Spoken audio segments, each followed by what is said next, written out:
Hi, I'm Melissa, and I'm one day out from revision rhinoplasty with Dr. Lamb.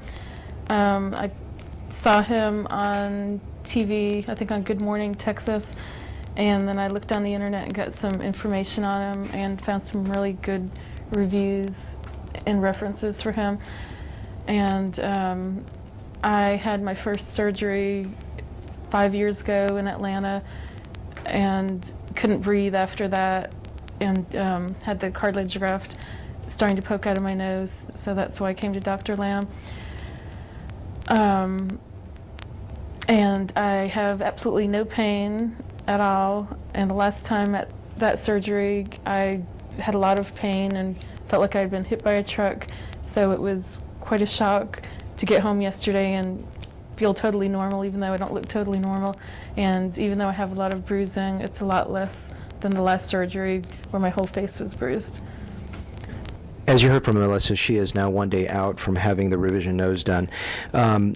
She does have a little bruising under the eyes. These will get a little bit dark over a week, and I can be very honest with you, this is extremely rare that I even see a little bit of bruising after a rhinoplasty. This was a very difficult revision nose. Turn over this way so I can just show you that I did harvest some ear cartilage graft, and turn back toward me.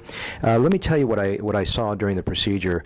One is the thing that really bothered her was that she had a shield graft, a type of graft that I usually do more in Asian noses where it's a thicker skin type, and more uncommonly in Caucasians because of potential of that showing up over a few years.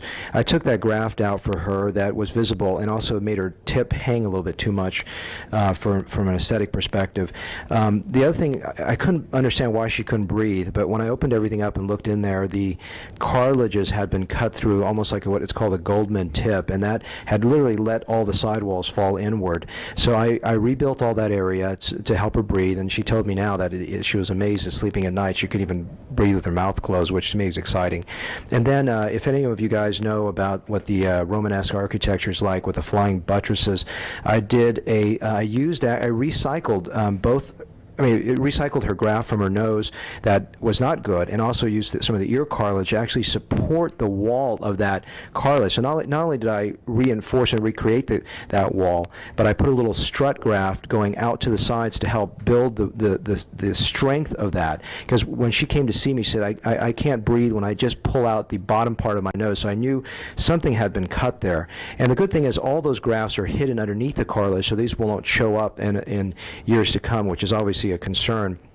But she should have a great result with this, both from a aesthetic perspective and also from a functional perspective. So some of the things that perhaps will be easier for a surgeon to convey. And again, this is a little bit more swelling and bruising than I usually see in most of my patients, even in a revision setting.